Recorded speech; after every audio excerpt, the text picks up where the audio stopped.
looking at the project profile, or we can also call it a product knowledge of our projects, and at the same time, the model to be adopted for this, then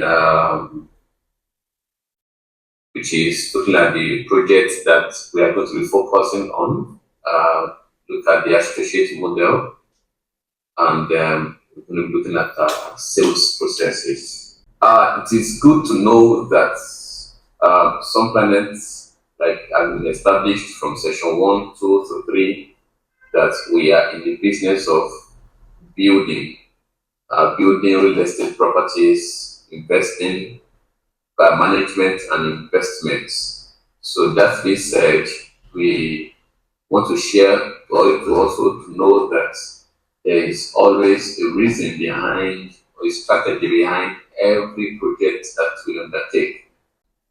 So that brings me to talking about the things that we always put to consideration before going to any project development or property development. Number one, which is most important, is the structural stability and architectural facade. Structural stability tells about the strength of the building, the strength of the property, the strength of the construction that's to be subjected to investment. So, in another word, the building construction that we do, that we call out for investment for, or who buys in investment units and terms, we ensure first things in our mind is ensure that the, the structure is sound, it is well built, all the technical, architectural, structural, mechanical, electrical expertise required for a building to be erected, we always pay attention to it because we do not want to act in a way that is being said to be that you are penny wise, you are pounds foolish. What it is your profit at the end of the day after you have built a house and you are building that house on a very shallow, standard foundation or column structure. It will mean that at the end of the day, the house is coming down. You lose your life, you lose yourself, you lose your license, lose trust, lose the business eventually. So we are not penny wise. If we don't draw back when it comes to the structural stability of every of the constructions that we undertake. And what I mean by architectural facade or facade, as they call it by architects, facade is the external appearance of a structure. The external appearance of a structure. We pay attention to ensure that the external appearance of a structure looks appealing, comes out very appealing because it's one of the things that works into this market is attractiveness. How attractive, how beautiful, how aesthetic pleasing is the offer or the project in question. So that's one of the things that we pay attention to. Also, the second thing that is always at the back of our mind when we are putting up the structure of a project is also the maintenance purpose. Our projects are maintenance purpose builds.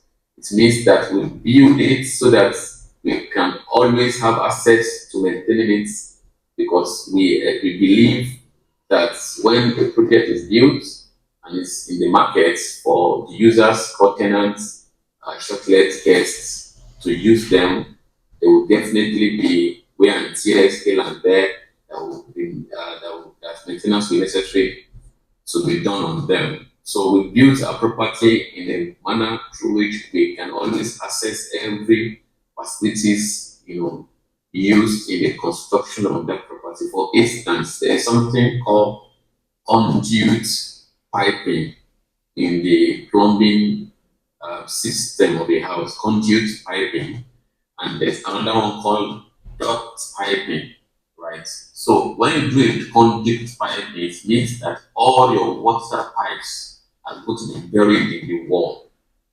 Where sometimes you go to some houses and you don't see any pipe outside, but it means they have done two things. Either they have done conduit piping or they have done duct piping. That conduit piping makes the house very beautiful, but it is a danger waiting to be escalated in the future.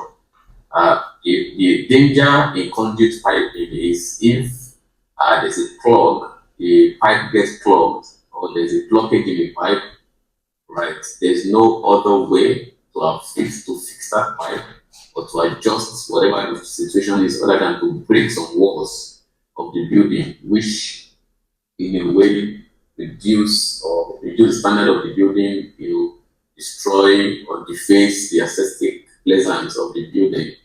So what we have thought wise is not to do that in as much as it's actually beauty of the house at the same time. It's also a danger in the future. So what we do is because of the maintenance culture that we have or the maintenance mindset in whatever it is the project we are doing, we do duct system of piping. So what duct means is we create a vent through which all the pipes will pass through for the whole house, and that vent will be openable. What that means is that vent will be openable, it will be accessible at any point in time where there's any blockage or clogging of any of the pipes. So those are the reasons we have in mind when we are putting structures in place. Also, the third one is the type of apartment we structure in some of our projects, dependent on the location and also the investment available in that location. Every locations are not the same. The demand in the location determines the apartment compartment or the apartment type that a structure or a project would accommodate. I will say more of that when we begin to talk about product knowledge of our properties. Then also the investment suitability or suitability, yes. What we put in mind in designing our project and constructing it is how suitable it is for investments. I think I can explain this 3 and 4 with this example. There is somebody, a builder, a developer like us that came to a certain location that we are very much conversant with, and it built a very massive, beautiful three-story building and partitioned them all to be three-bedroom flats. And based on the knowledge and the experience that we have, such the building is looking beautiful, also well soundly built, but the choice of the apartment type that is being constructed there is not ideal for that area demand. So that means the developer did not do enough market research. So they did set of three-bedroom flats, and in that locality, what works there is studio apartment and the one-bedroom apartment. That's the best it can do when you are building an investment property, not a property that you just want to let out. An investment property is a property that you are building for people to buy into it and make money from it. And if you build property for people to buy into it and make money from it, you have to build according to the demand of the type of apartments needed in that area, or the most sought after apartment type in that area is what the target will be. So there are some areas that's the best that can fly in those areas are studio apartments, one bedroom apartment, like I said. So that person that made that mistake and that building was there for a long time trying to sell it, but couldn't get buyers for them. I think even up to now, I'm talking about a year or two ago, even up to now, I think the property is still there, not yet 100% sold. So that's the plan that we always put in place before going into constructing or building any of our property. And then the next one is talking about facility and then property management plan. Right, of course, this was explained before because we know that every of the property built by some planets, we are going to manage it ourselves because we have a group of professionals that handle that at one of our departments in the company. All the property that we build is handed over to them to do proper management. And why are we managing properties? Manage property for two reasons. For one, to ensure that the property maintains its standard through repairs and renovation consistently. And number two is to ensure that the users of the property get value for their money.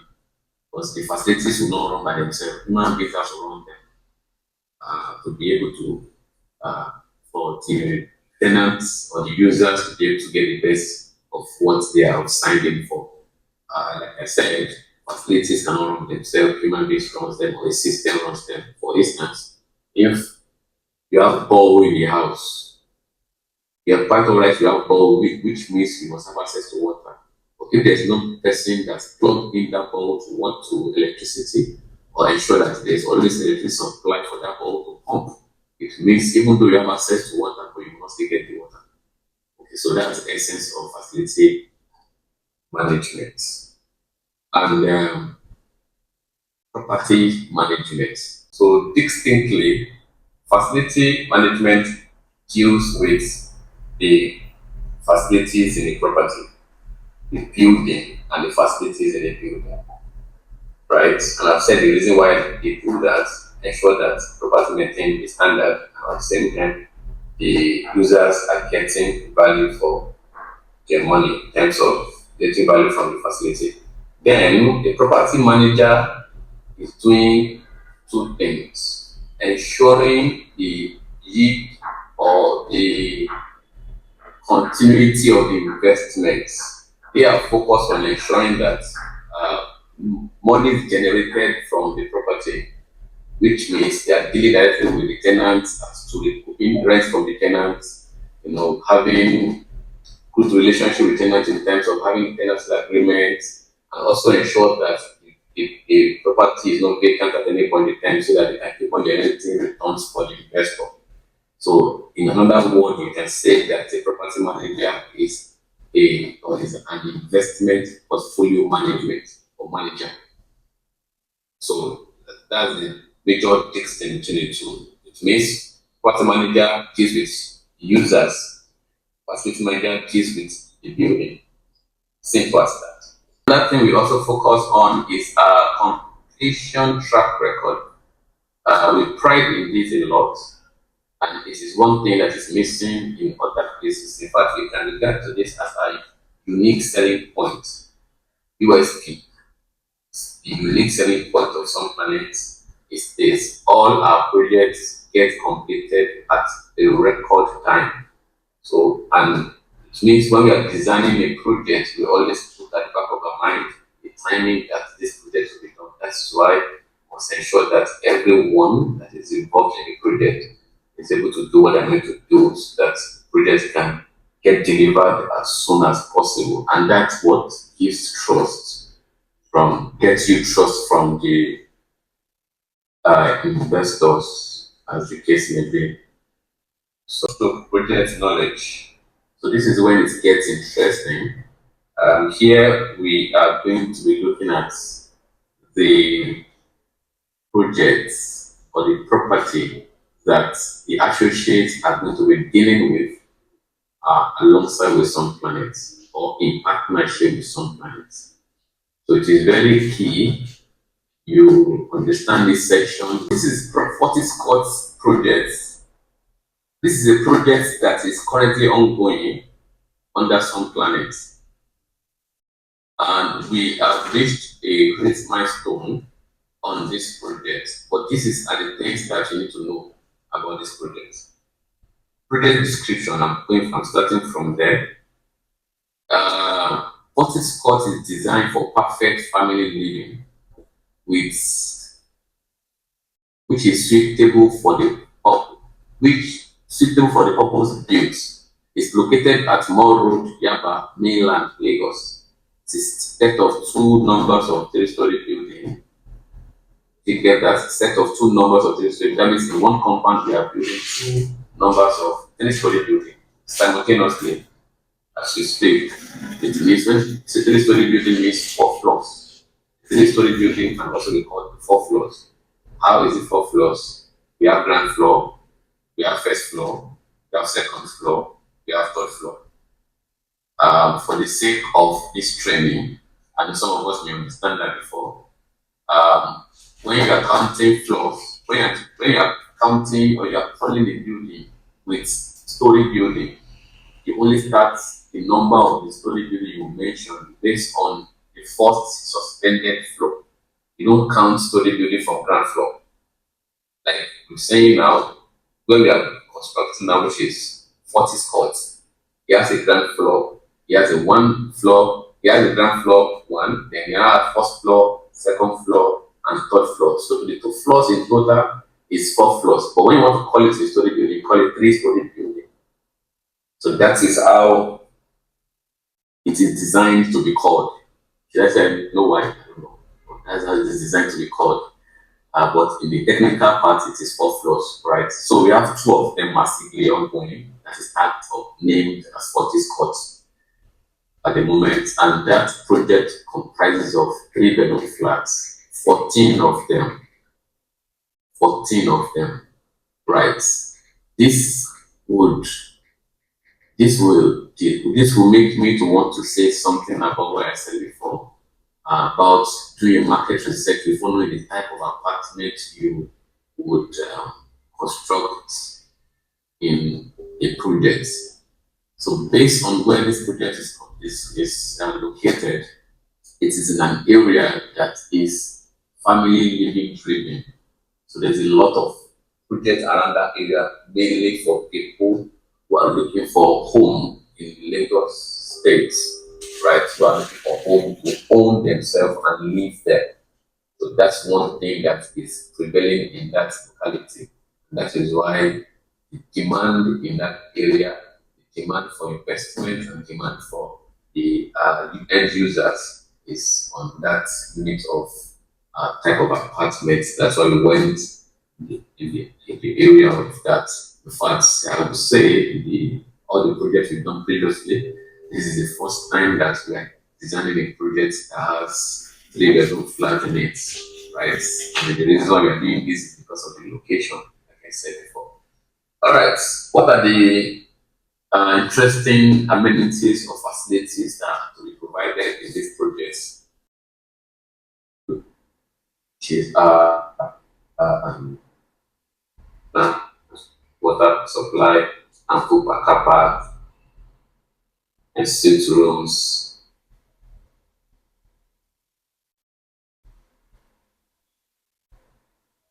alternative or exit staircase, is personal terrace. We have several of these images created for the project so as to show to people what they are going to see at the end of the completion of the project. So you don't throw them into the dark. They have an idea of how the outcome of the project will look like from the beginning. And these have been done by an architect, you know, coming up with 3D, the interior, and also we have the interior also, how the room is going to look like, how the living room is going to look like, how the kitchen is going to look like, and every other compartment in the apartment, in the building is going to look like. It's already designed, right? And it is appealing. It's always a convicting tool when speaking to someone concerning an offer or a project. And all we have it in the brochure. Each of the building is comprised of seven three-bedroom flats. By wing A, seven three-bedroom flats, wing B, seven three-bedroom flats, together is 14 three-bedroom flats. We did a massive um, car park in that place. In between the two buildings, in the middle, we have enough car park. Under each of the building at the front side, also we have a car park, carved out there just to ensure that every flat park at least a car and have excess space to park more cars. So that's the plan we have, and that also speaks of helps in when pitching investment to somebody else. So what do you need to know as a marketing fact concerning this property? You need to know that it is for outright sales.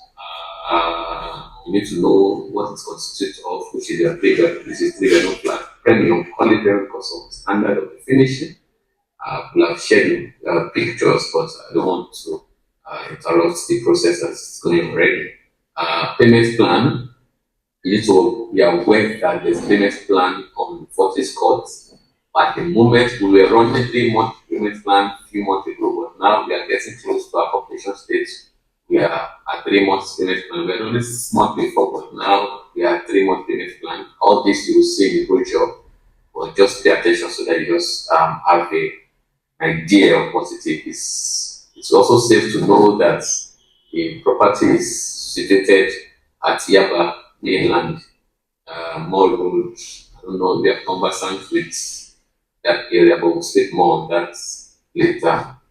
Investment suitability. So this targets to investment plan for the family living, meaning those that will buy and live there.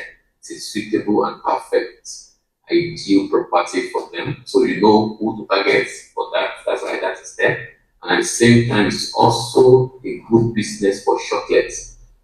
As a matter of fact, shortlets of three-bedroom flat is not common in the area, and that makes it a good investment property for that business. And that's a huge amount of money that being generated when that is considered. So the projection is if this is subject to shortlets, we projected that at least per night we are going to per night going to be at 150K based on the market review. A night of a shortlet 3 bedroom flat is from 200K above thereabouts. But when we are doing projection for investor, we try to go to the minimum value possible so that it will not come to a, a thing of you told me, you did not tell me. We are working on projection and we want to work with the best value possible, right? So in the projection revenue, we have 150 daily, and out of 30 days in a month, we're projecting for 15 days, at least half of the month, we believe that based on experience and based on our statistics, believe that the property will be rented. These are the conclusions that we have to have in talking to those that are interested. So this is speaking to those that are buying the property for investment sake, want to buy it and then punish it for short-let markets. These are the things that such ones stand to benefit. To also to be safe, to know that there is a management fee charged on that short-let uh, investment portfolio management parts. Okay, so it is safe to know that there's 50% management fee that the company charges on the investor units of investment. Why that is to be able to be at the helm of ensuring that the property generates returns for the investor day in, day out, week in, week out, month in, month out, year in, year out. So that is a cost for doing that, and it's a win-win thing. So we need to have that at the back of our mind and understand it, so that when we are patient to people, when conversation gets to that point, it's necessary to say that, of course, we run it for you, and at the same time, we are being compensated as a sole figure in doing so. Then, of course, there will definitely be overhead expenses for running short-let apartments, like running an hotel. Short-let apartments like an hotel, you have to provide electricity, to provide water, you have to provide every necessary basic and beyond basic facilities that are necessary for then the repairs here and there, provision of this and that. And generators can buy to come up when there's no light because if shorted apartments demands that. The solar inverter, the electricity to be recharged for user to get electricity in the room, the cleaner that cleans the laundry and all. So that also has expenses to be incurred for that, and we always estimate about 15% of the rental income to take care of that. It's an estimation. There's chances that we can spend less than that or more than that, whatever the case may be.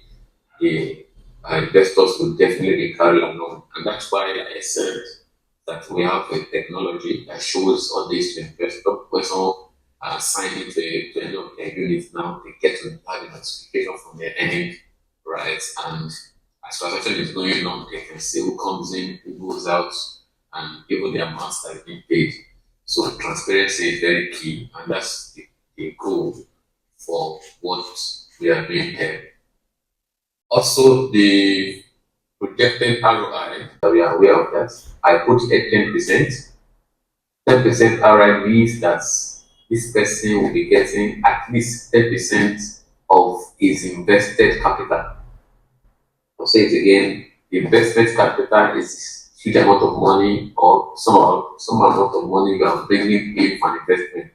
Say for instance, 100 million. So if you bring 100 million in and you say the ROI is 10 million, I mean 10%, to mean that 10% of 100 million is 10 million. So that means the investor get 10 million annually. So that's what that means, right? So, and how do we arrive at that projected ROI is the total money that comes in as the total revenue minus management fee minus overhead expenses. What is left multiplied by 10 months. So how we okay, I didn't give so much explanation to that projection revenue, how we calculate it. If it's 15, if it's 150 per night, 150 multiplied by 15 days projected, and 15 days, 150 times 15 days makes up a month. We are saying that out of 1 month, at least we can make up 15 days, which is a whole month. So that means 150,000 times 15 days for a month. That figure times 10 months. We have 12 months in a year. But we will calculate we estimated 10 months, giving room to, in case there are months that there are irregularities, that are not businesses, right? So these are the best way we can calculate that. The best you can do is to calculate. So if you are telling the person they get 10% and eventually the person getting 15%, 20%, it's a you are more positioned for an investment to put more investment than over promise and then under deliver. So that's calculation that gave us that 10% eventually, that can get less than 10% on a monthly basis based on your invested capital and also the operational performance. So on the 5 to 10% capital appreciation per annum, what does that mean? I've also mentioned and defined what capital appreciation is. Capital appreciation is the increment or the increase of value that the property attracts every year or every time. So a property that's, for instance, Fortis Court, you will see it in the brochure, I didn't put the price here. Fortis Court as off plan at the moment is being sold for 140 million. If Fortis Court is completed in the next few months to this time, Fortis Court is going to be sold for a minimum of 180 million. Minimum.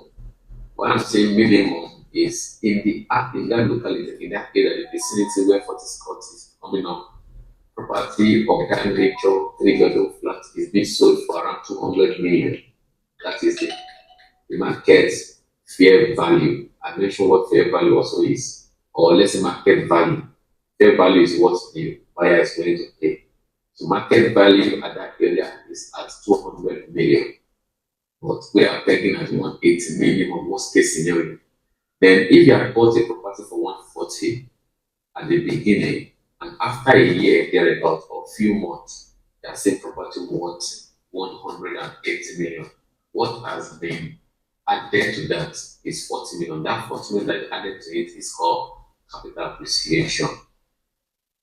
So that means within just from now till the completion of that property, anyone that buying that property will get a capital appreciation up to about 20 to 30%. But we said that the capital appreciation is within 5 to 10% to be on the safe side.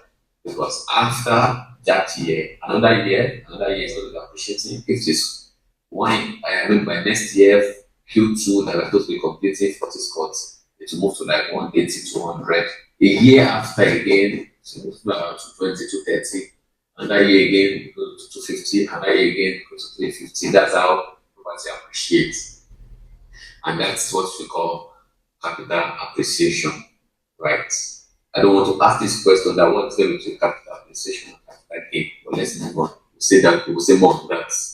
So title, it's also better to know when you're talking to someone to understand the title of the property. Title simply means the document that covers the property, and Fortis Court is covered by CFO.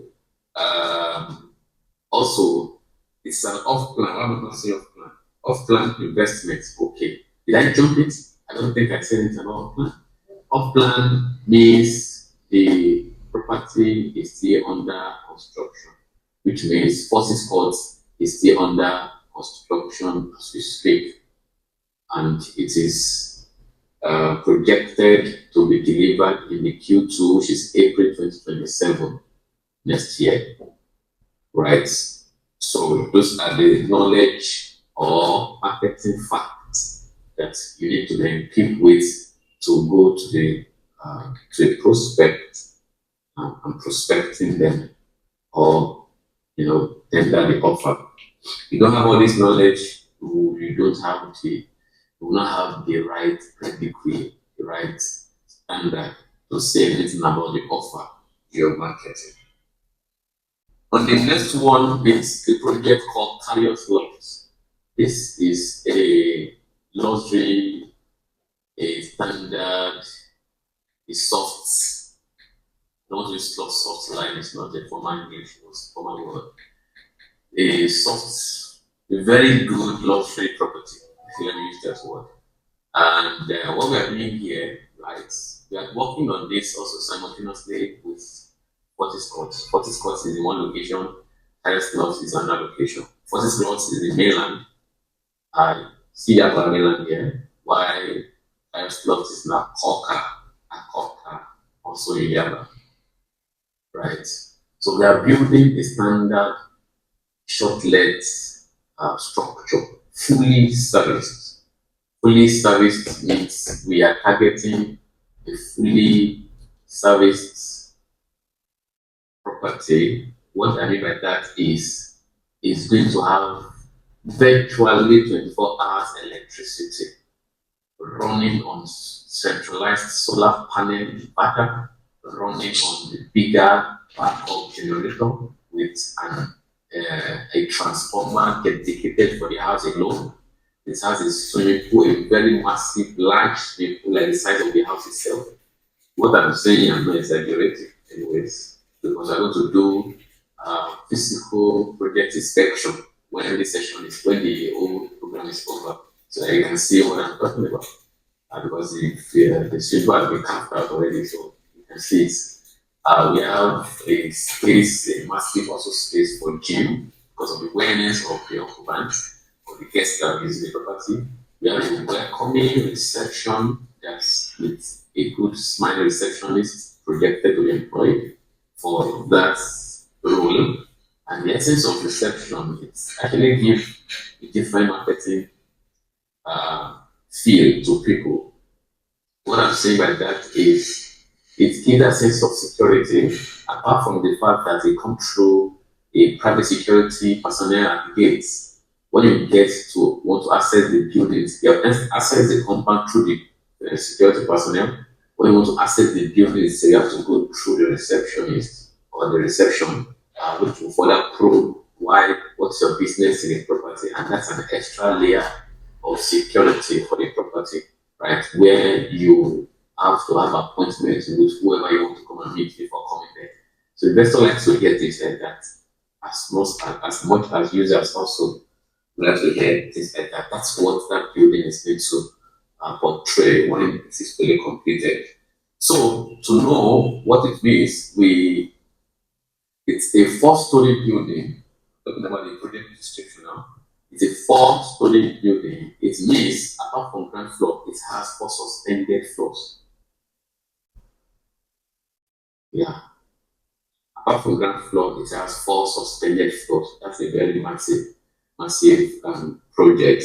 So we can now call it to be five floors, right?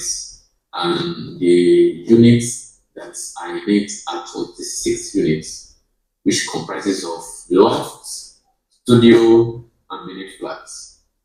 What is loft apartments? Loft apartment was not part of what I explained when we did terminology for that time. Loft apartments are the type of apartment that is a duplex, but not a duplex as a duplex for family setting. It is duplex for a single bachelor or spinster's use. It's meant for a single or bachelor or spinster's use, right? So it means that it connects, it builds like, I believe you all conversant with one bedroom. One bedroom is also called mini flat. In one bedroom, you have a living room and you have one room, right, with other facilities like toilet and kitchen in them. But in this one, you have a living room, you now have your bedroom on top, like a duplex. You have your bedroom on top. That's a loft apartment. They call it maisonette.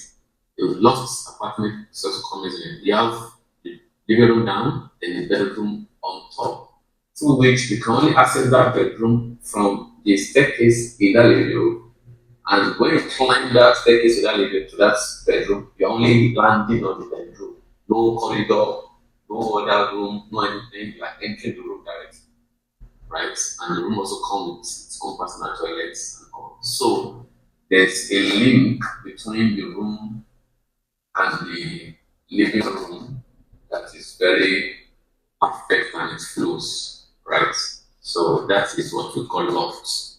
And as I've explained before, a studio apartment is also in that house. And I've explained what a studio apartment is. Another word for studio apartment is a room self-contained, right? Then a mini flat. A mini flat also another word for that is one bedroom flat. So that is what we have in that place. But we call the name of that project Carrier's Lofts because that loft design is a unique design.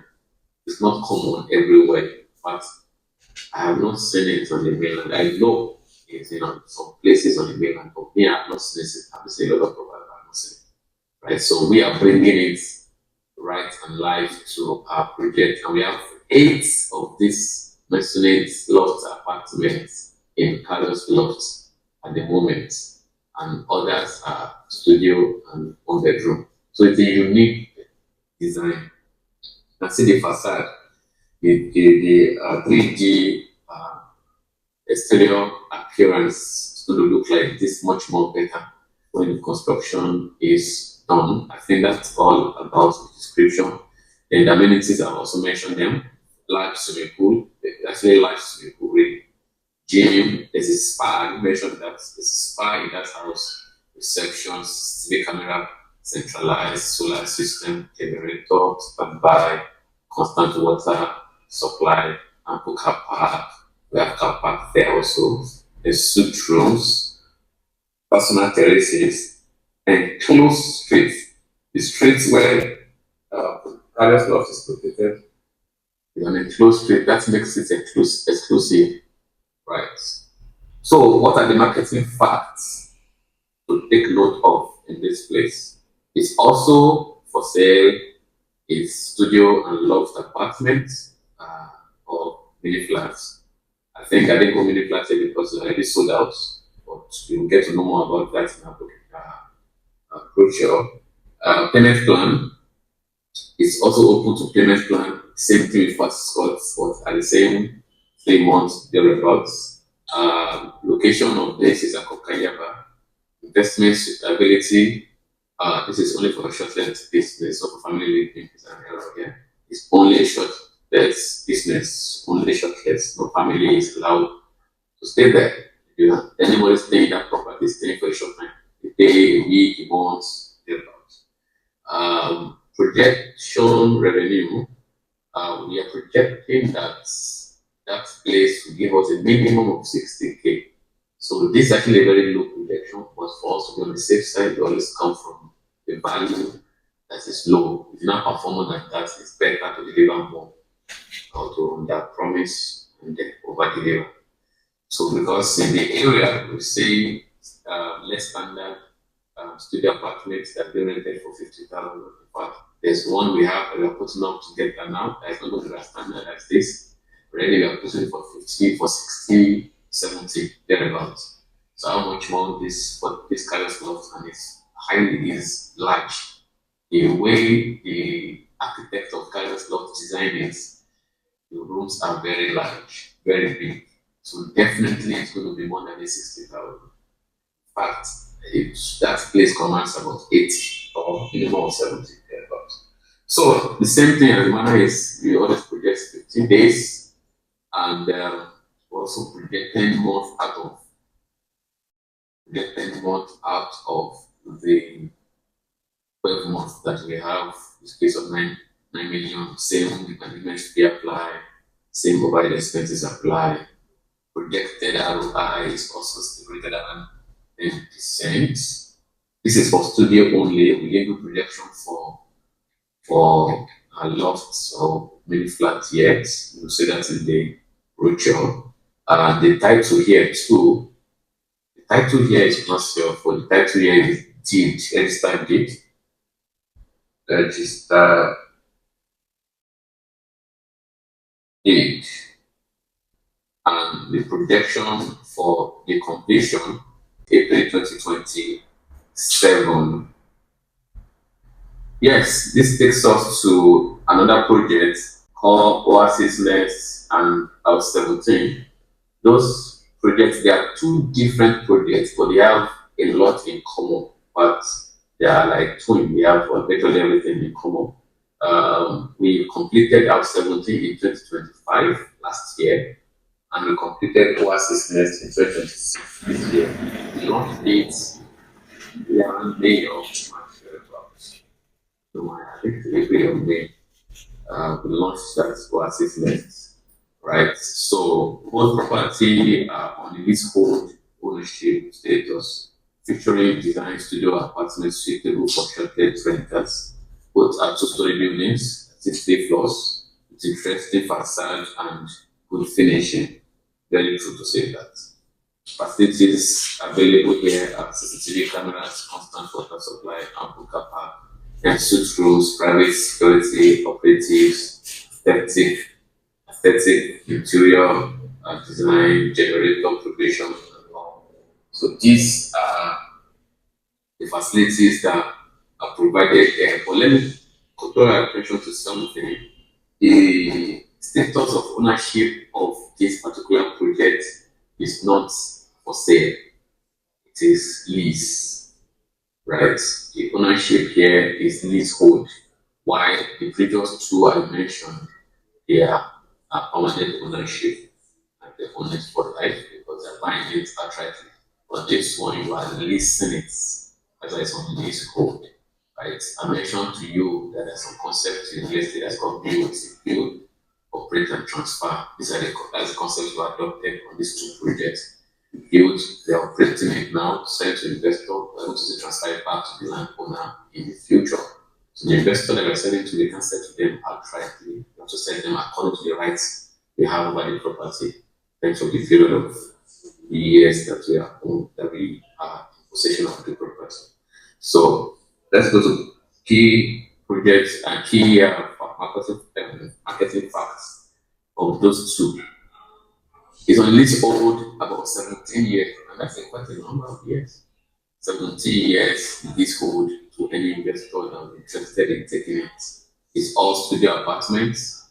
It is fully completed. This is not off plan. It is fully completed. Payment plan, because it's fully completed, we only allowed to do 1 month payment plan. Our location is also Java. Uh, Investment suitability is shortlist. Projection here correct. You will see that this one is different from the other one. This one targets monthly rent as at 600,000 per month, every 10 months, and you put together about 6 million a year, factoring the management fee and overhead expenses. It will leave the investor of this project to 17%. If you notice this, 17% is higher than the previous 10%. The one you buy outrightly, you are being promised to get 10%, or being promised yes to get 10%. And this one, you are saying 17%. And why? Well, like I said, how do you calculate your ROI is about your capital, the capital you bring in, right? If the capital you bring in for outright purchase, which is what is called and carries loss, is to buy it outrightly, you will know that the price is higher. So I said before that the off-plan price of what is called is at 140 million. The off-plan price of a studio apartment in Carlos Lot is 55 million. And that is like it's 55 million. The studio apartment. But that studio apartment in was is less than house 17 will give you who can be sold at sold at 25 million. So what you are going to buy for 55 million, you are buying it at 25 million. It means that if you're not generating 6 million minus all these other expenses like management and all, what is left if you compare it to how much you brought in, you will say that your ROI is high. And the reason why the ROI is high is because you don't own it forever. The leasehold ROI will allow you to have high ROI so that you can break even. Break even point is the junction where the money you brought in, you received or make all the money you brought in as an investment. Say you bring in 25 million and the next 5 years or 4 years, you make all your 25 million naira back. The year you make the money back is a break even year. And the subsequent returns you get is just it's gonna be like a bonus for what you have invested. So the lease code will allow you to break even fast, but on outright purchase you don't break even fast because the capital is higher than the rest. So you have to wait and come in. So on the credit ROI, yes, I've said that. So and also because it's on leasehold, there's low or non-capital appreciation per annum on leasehold. Of course, what does that mean? It means that the invested capital, say 25 million or bringing, will not will be appreciating at the beginning of the leasehold. Don't forget that you have 17 years ownership of the property. And as year goes by, that you are making returns on those properties, on those investments, the value of the property from your own perspective will be reducing. That's what it means. The value of your property will be reducing because you're already getting your money back, unlike various loss and forces costs that you're getting outrightly. That the more you make money from it, the more you are getting appreciation of the money you put there. And that is why the money you are making from it may not be as high as when you lease. When you lease, you make money immediately faster, but there will be little or no capital appreciation on your capital. And at the end of the day, when the 70 years elapse, your capital has been will not be there anymore. Means that the investment has been exhausted. You've gotten all your required returns on the investments. Okay, I think I'm taking a bit of time, so let me go forward. Let's move fast now. On the what's the title? What's the title on that on this property? Actually, there is a deed of assignment. Available units. We have 5 units remaining in phase two, but they are already completed. We've sold virtually everything. So we just have 5 units remaining in them. Two of them constitute about 50 something units. out of 50 something, you only have 5 minutes remaining to tell you that people are buying it, right? Proposed completion dates is already available for application. People are already living in it, so and it is being sold for 25 million naira. As you speak, more information you will get when the matter gets serious. More than this, when we are giving you the brochure, because we want to have some level of section. That will be interactive section when we are talking about brochure. You will have come to study it and tell us what your questions, whatever it is, can be. So the next slide, I think we're getting there now. This is the most interesting thing for you guys. This is when it gets interesting for you to know how to go about your partnership with some planet. So we have designed the associate model to have two category.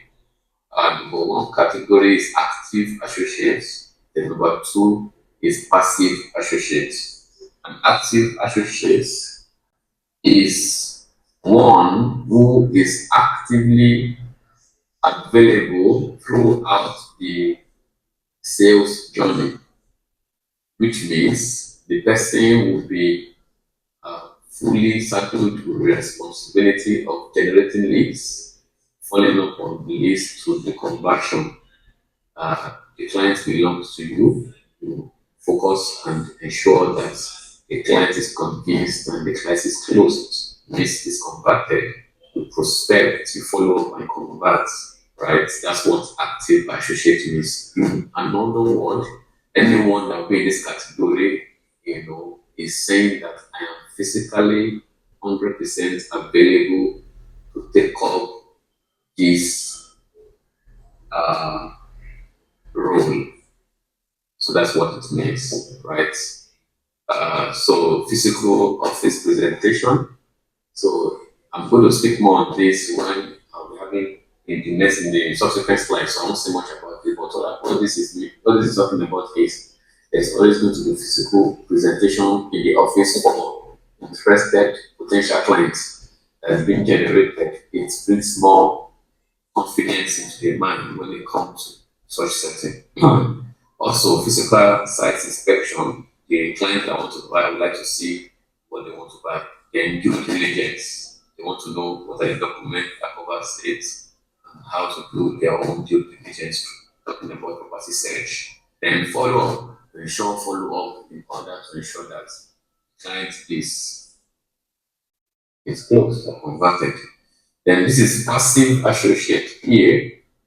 Passive associates are those that work remotely. This is a remote approach. This involves prospecting. Also, you look for get to generate leads, convert them, following up on them. But this group of people will have a full support from the sales team, right? Sales team work together because you are not physically present and not available. So this gives room to associates that are living uh, far away from the where we are predicated, where we are located, where the projects and properties sometimes operating from, right? Where you don't have the access to come in to have office presentation. So we have a board meeting in the office where it's a gigantic CD that will present to investors and also have opportunity to meet the CEO, meet the sales team and all. So that convinces clients the more when that happens, right? So for those that will not have the opportunity, the sales team will take it up from there as soon as the leads have been generated. Sales team work along with the sales team. It's not a referral; it's an active uh, partnership, an active involvement. Every single thing that is happening with such leads that be generated from you, right? Whatever it is that the system is doing, then get to report. There's exchange of reports from your end, and you do the end follow up with such prospect or such lead, to ensure that conversion is made, right? So that's what passive associates is all about. Also, the due diligence that we do.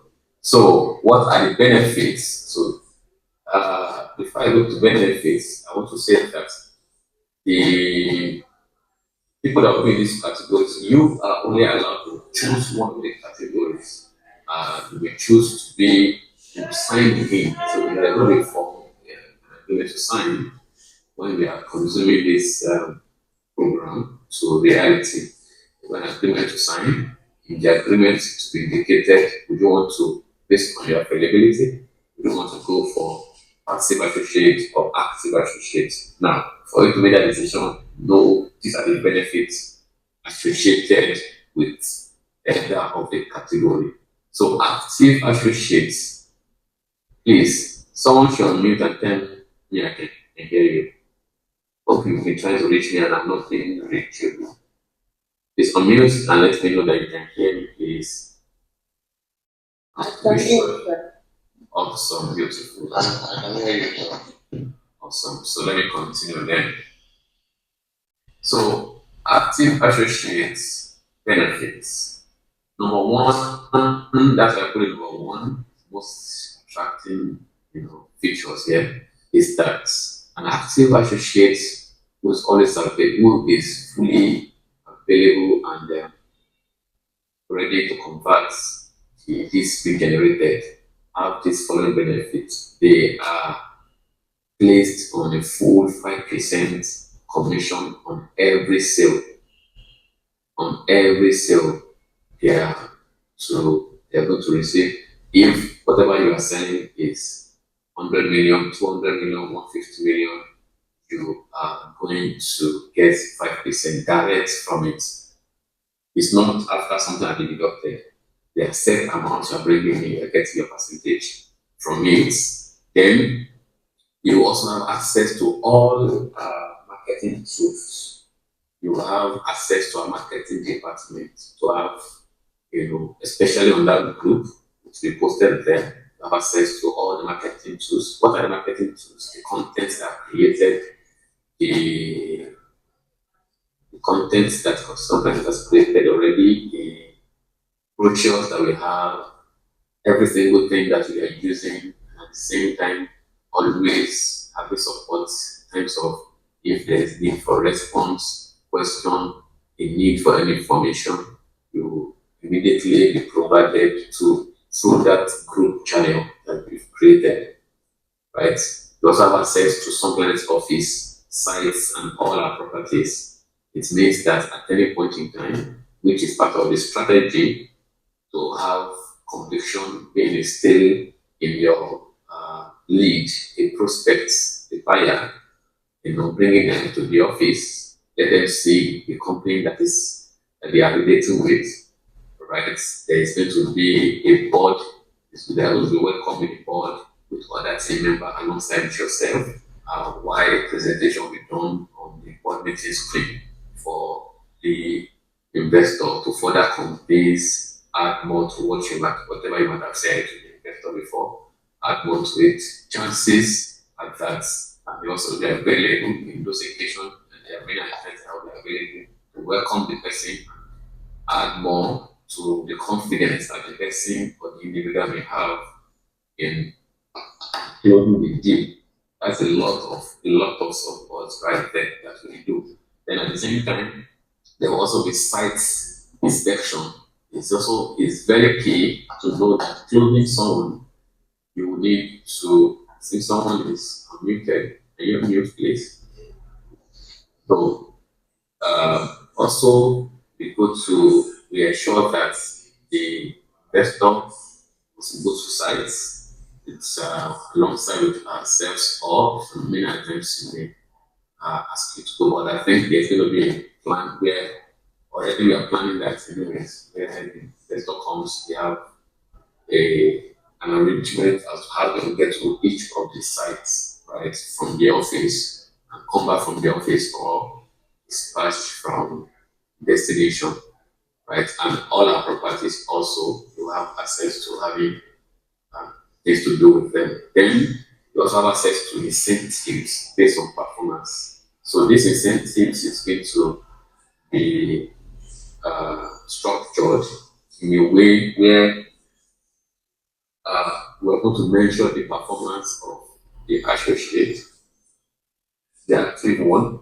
We measure the performance. The performance will measure in terms of how much deal has been closed, and how much has been realized through an associate. So the threshold of those realization of sales, if it hits a particular threshold, they're going to be entitled to some highly valuable incentives. I think I mentioned it in the last conversation. Incentives such as vehicles, such as landed property. This is excluding your commission.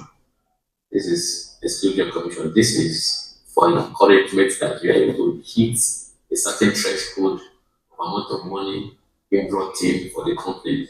So attraction, like I said, the car, in fact, one of the properties that we have, like it could be leasehold, it could be sales, but for you to get sales property, you pay a lot of money in.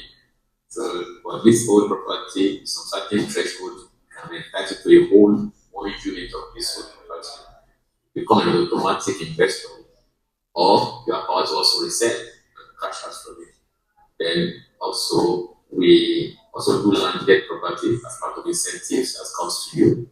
Landed property, if you're able to hit the threshold, then uh, other things, trip to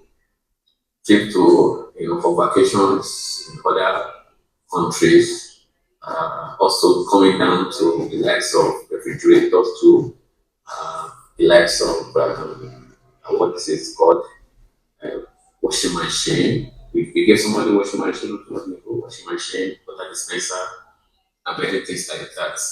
And what is available for one to get.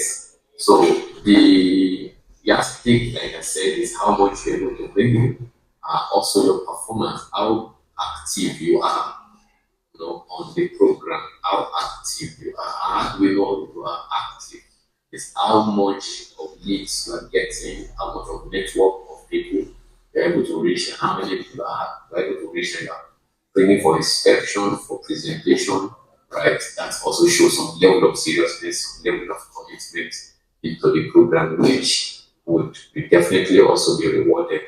So those are the yardsticks that we are going to look into giving those incentives. And also, like I said, incentive roadmap will be structured like a certain amount of money, like if you hit certain amount of money, the figure will be pasted. For instance, if you hit 100 million, you'll be entitled to so. If you hit so, you'll be entitled to so, something like that. So that will be designed also presents across for everyone to see. Also, apart from that, if based on your performance, you may also have the opportunity to be given leads to be generated to generate leads for you. And Timothy and sorry, 1 minute, please. I need to find a way to send it. They will bring it tomorrow. Yeah, I don't know. I can't leave the meeting. Okay, sorry. Okay, so leads are being given to an active associate that have shown workings, your performance, they can generate leads and send to you to work on them. But you may even give access to some of our database, some of the clients that we have already that already know some clients that already have investment with us, have been enjoying the investments, and give it to prospect them, go and talk to them, and convert them for more investment. That is when you see that performance proof that then you also have the privilege to be always invited for any of our events, the workshop, launching of properties. We have this event that happens anytime our project is completed. We launch the projects because we are supposed to be one of those that will be there alongside other investors that will be invited. So the these are the benefits that you stand to get and much more on this program as an active associate. Then for a passive associate, you stand to get 3% commission on every sale. The reason you are getting this is because the closure of the transaction is in two ways. It's sales team and involved because sales team also has their own targets for them to focus on another leads coming from your end and ensure the closure of those leads. Then they will also be compensated for doing so. That's why the commission is going to be on 3% for passive associates. That's for those that do not have the availability to close the transaction by themselves. You will definitely also have access to marketing tools and all the tips necessary, especially through that WhatsApp platform. You also have access to incentives based on performance, exactly how I put it the other time. Same thing that associates active also have access to. At the same time, you will also have access or the privilege to receive invitation and official invitation from us when any event or workshop is going to take place. You can see I removed that two things are not here that you will not get. You will not get us giving you our database to work on Genesis for you. And I think what is more, this one I removed also access to someone's office. Yes, since you're not physically going to be present, you will not have that privilege to have access to our physical office. Of course, your client they sent across would definitely have that. So, what are the things expected of this role? Right? Starting from number one, these numbers are not correct, but let's take it as you can see it. Number one is prospecting. Prospecting means sourcing for leads. Sourcing for leads. We'll get to sales process. You know how to source for leads. I think I've also mentioned that before. These are sourced for through different and many channels, different one immediate network, different through social media platform. I always like one immediate network. So if you are convinced, it's easy for you to convince people around you. And like I said, social media platform, collaborations. I gave an example of collaboration we did maybe like one time ago. Then collaboration. Then the last one is high net worth individual, HNI. We have access to those kind of individual. It's always a good way to go. But they have the money already. All they need to know is to be convinced of the offer. Right. Then you also, apart from having access to marketing tools of the organization, you are also expected to come up with content from your end in line with all that you said you have not away from. Don't say we don't want to, we won't allow you to say things that we do not provide, things that we do not offer. Integrity matters, but we expect creativity from your end to have some content created from your own end. And for active investor, for active associates, they are not allowed to have access to offices and whatever property to create content at any point in time. There's a good chances that if they will use our guide to create content, there will be need for that, right? So those are the privileges and benefits that you get doing so. Also, personal dedicated IG and TikTok pages. We are expecting and believing that if you have all-round potential of prospecting, social media cannot be exaggerated. It's one of the part of the tools to be adopted for prospecting. And one or two that they seem very ideal. Others can be added. Ones that be very ideal so far, especially for the business, it's IG, especially for beginners. or even for advanced in a way, IG and TikTok.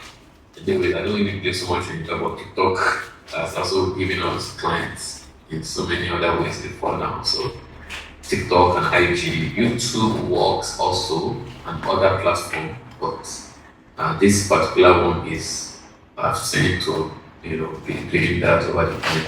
Constant posting.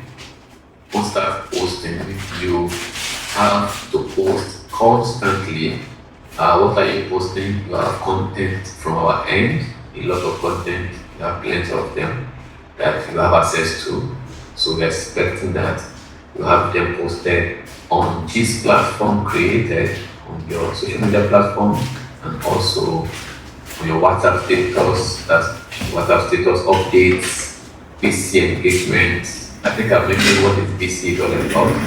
PC is creating, collecting your contacts on WhatsApp, not on a group, collect them, and when you send one message, you reach your hello gets to every person that you have collected from that PC, right? So that's one of the strategies to talk to many people at the same time, not making them confined in a group.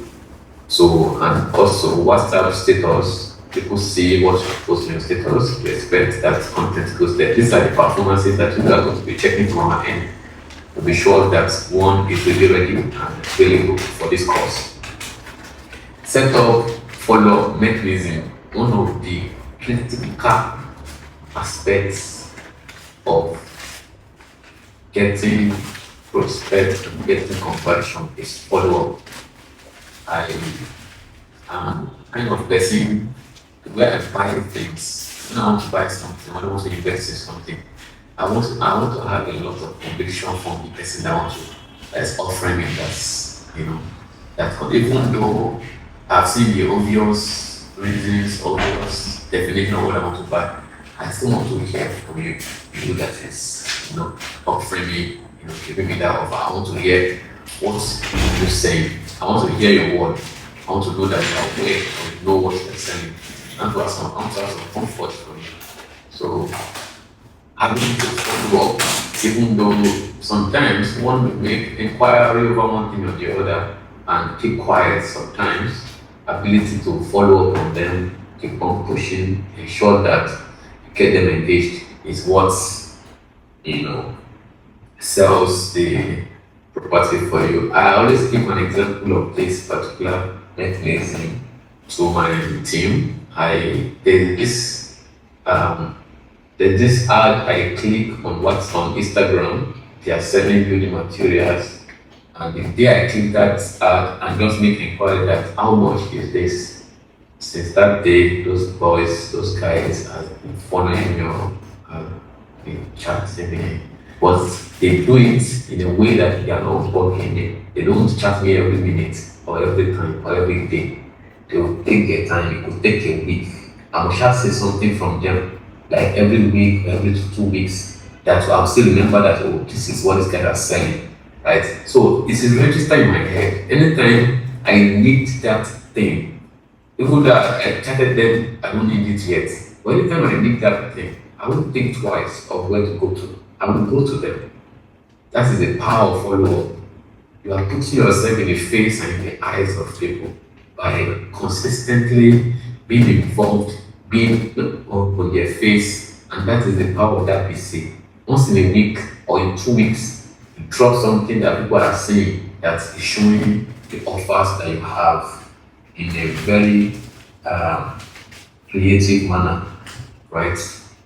Then they also were expecting, according to that rule, that there will be reports that we expect from you on an interval. Our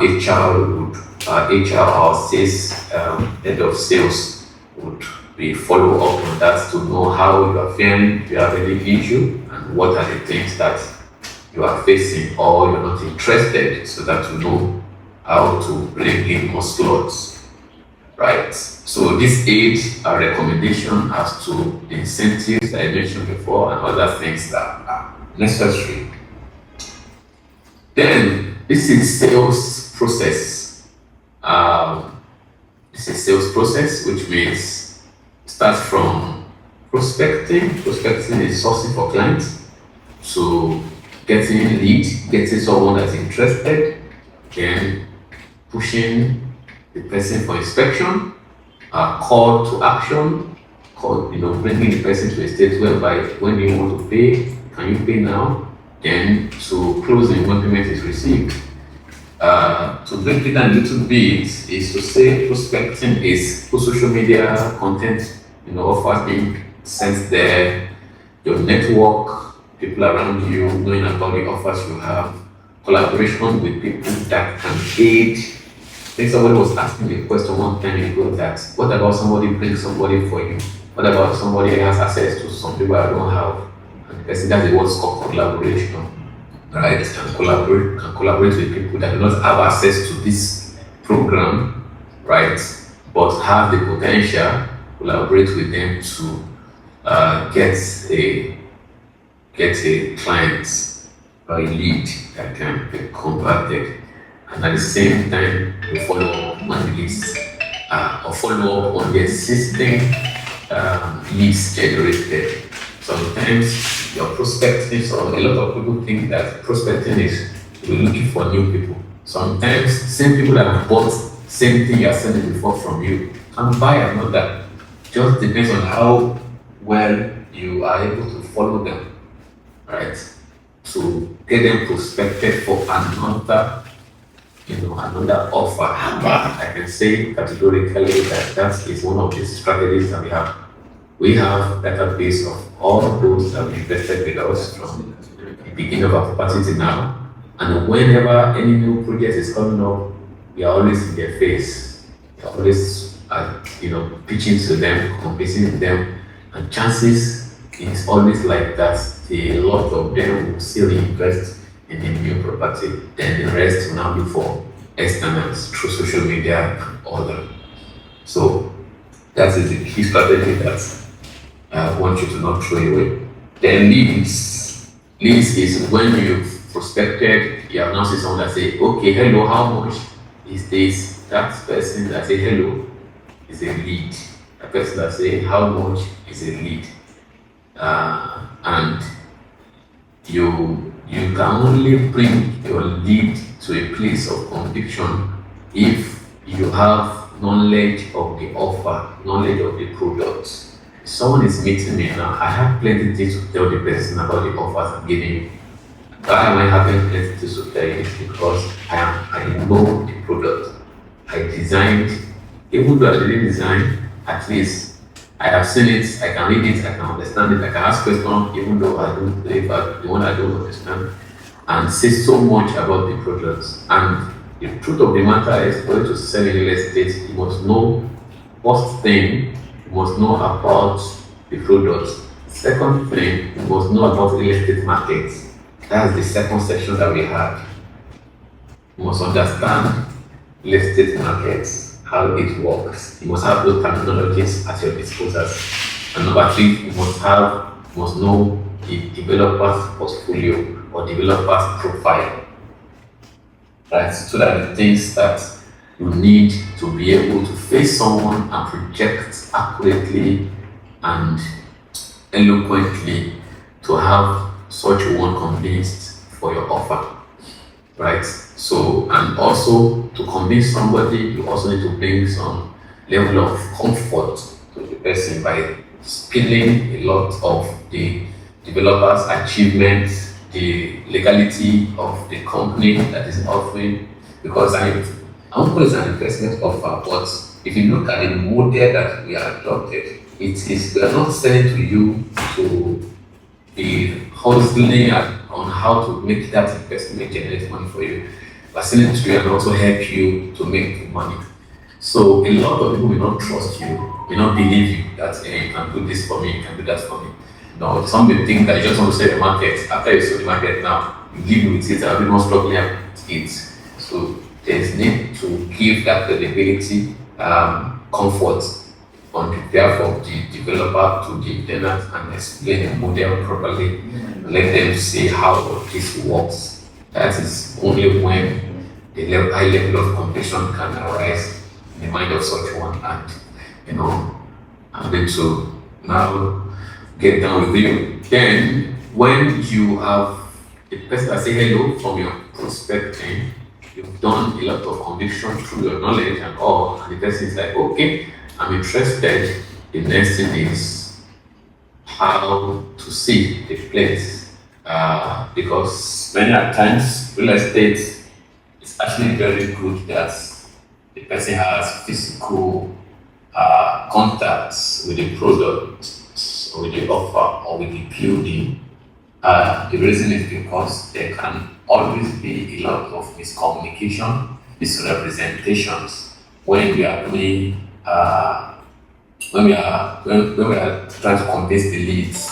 You send a lot of videos, you send a lot of pictures, brochures here and there, right? The person is not grasp it 100% until it comes to see physically. So, for instance, if at the level of leads, you're able to convince the person beyond ordinary, and the person pays and not coming for inspection, and the person doesn't jump to call to action and get converted immediately, it works. But some of the challenges that has sometimes is when the person now come to see the property, in some scenarios and in some cases, they get to say, I didn't know it was like this. I didn't know this is like this. I didn't know that like this. They didn't tell me this. They didn't tell me that. That's really happened a lot, in this sales processes. So because of that, we always advise that we have them come on board. But that should not be a deal breaker. If we are prospecting we prospect a lead that has developed that trust, maybe because of your relationship with the person, right? Believing that you can't tell him what is not, and person based on that trust, right? It works also. We just ensure that whatever you're telling the person is the right thing and it's what is coming from the company. So that's works, and that can definitely also be a time of closing the deal. But the process that works also is that the fellow come to the office or come to the site first and come to the office later, or come to the office first, sit the person down, entertain such one. That's also key for company, like I said, seeing the company, seeing the people that are working, seeing the company name, seeing that they have a physical address. It will take the mind off, could they be scammed, could they not be scammed, take that mind off, take that thing off their mind immediately for coming to that present, for that physical address, and having such attention around them. Then afterwards, they go for site inspection to see how the place looks like, location and all. And the next afterwards is call to action. When I pay, this is our account number, can you pay now? And it is on that basis that the person may want to say, okay, I'm okay with everything, I'm ready, but I will need my lawyer to do due diligence, right? To do due diligence, what that means to do search on the document that you have over the property, right? And that is the best time to relate with head of sales, which we don't bring in the legal. We have a legal personnel in-house that attends to anything due diligence. Because the lawyer is bringing, the investor is bringing the lawyer. It will always be good for a senior colleague, or they call themselves a learned colleague, the lawyer to relate with each other. So the lawyer of the company relates to the lawyer of the buyer, or the lawyer of the company relates with the buyer directly, as the case may be. So that is how we have structured this. And at the same time, regardless of those time, whatever it is, you keep on follow up on the client that got into this stage, right? Any client that got to this stage, the chances that the client will pay will be close or will be converted. So everything will not be in your hand to ensure that whatever it is, the legal people are discussing, it is to the favor of the transaction being converted or being closed. All right.